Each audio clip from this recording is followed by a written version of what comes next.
my name is Carla Segura, and today we're going to go over WebPaint. So WebPaint is an extension you can find in your Chrome Web Store. You can search for it, and the way you add it is by hitting Add to Chrome, Add Extension.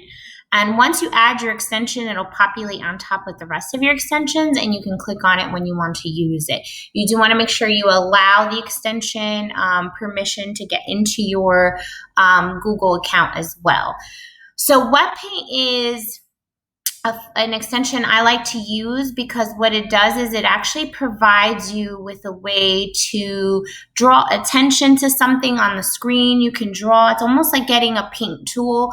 If you've ever used Paint in Microsoft before, very similar, except that you can do it on any web page. It doesn't alter any of your web pages or documents. It's just a way to enhance, to get students to focus and engage, whether it's on a screen, if you just have like one of those like old Elmos and you don't have like a touch screen, this is a way to manipulate on the screen for kids to see it in class.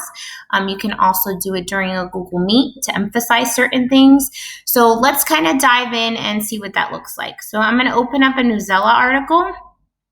And when you click on your Chrome Paint, it'll show up like this. It's a little toolbar on the side. So let's just talk about what the tools do. So if I wanted to emphasize something on the screen, I could use my pencil. I can change the color of my pencil if I wanted to any color. I can change the size of the lines of my pencil, transparency, all that fun stuff. And just like in Paint, I could literally just draw on my screen, just like this.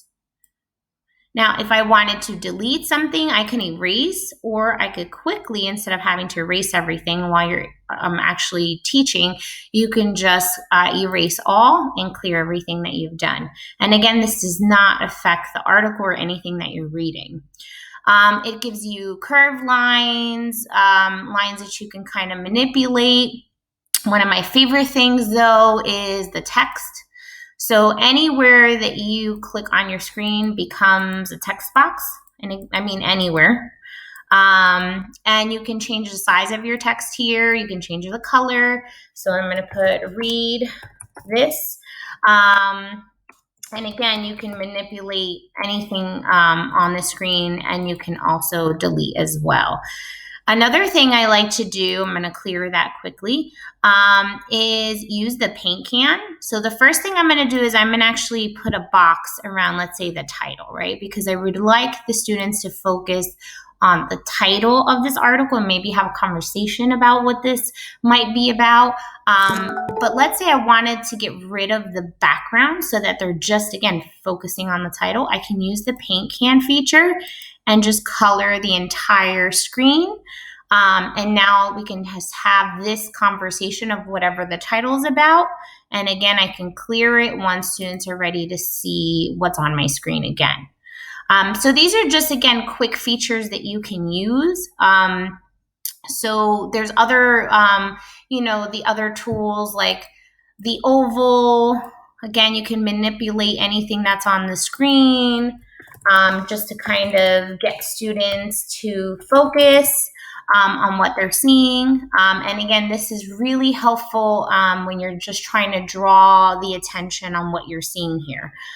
There's also a screenshot. So if you're done, let's say, and you manipulated this and you maybe have taken a couple notes or whatever it is, but you don't want to lose your work that you've done, you can also take a screenshot. And when you do the screenshot, although I'm recording, it's not going to pop up right now, but if you do that, it'll actually take a picture for you and it'll populate on the side, and you can save that. Okay. So this is pretty much our WebPaint reader. Again, I think it's a fun tool to use. It does get you to get students to kind of engage by emphasizing on colors and just kind of focusing on what you want them to focus on. You can point at specific things that are important for them to see. You can also undo and redo. So similar to other controls that you have. So it does provide you some of those opportunities. I hope this was helpful. Again, it's a really easy tool. If you do want to get rid of it, you can always remove it from Chrome. It's free. and it's not something that's, again, is going to affect anything on your actual page or website. It's just an overlay, and again, it's more for emphasis on material. I hope this was helpful. Thank you so much.